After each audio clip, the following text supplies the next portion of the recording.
Рустам Миниханов һәм Александр Куренков Татарстан коткаручыларына янгын сөндерү машиналары һәм гадәттән тыш хәлләрдә кулланыла торган техника тапшыра.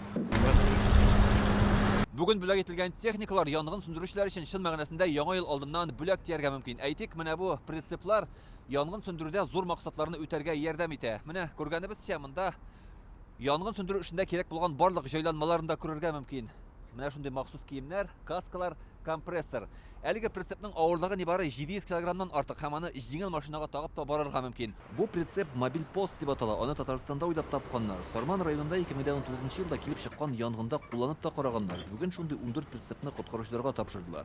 360 метр протяженность рукаваның, мотопомпалар бик мощныйлар, бүтән комплектациясе бар. Сасующий рукавадан алып стволларга хәтле.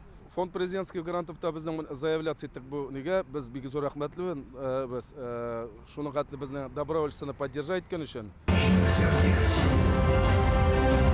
Сәхнәдә күтәрелгән төтендә янгын сөндерүчеләр өчен символик мәгънә бар сыман, ләкин бу бәйрәмнең бер бизәге генә. Монда коткаручылар һәм иминлек фестиваленә йомгак ясыйлар. Рустам Миниханов бу һөнәрнең бик әһәмиятле булуын әйтте.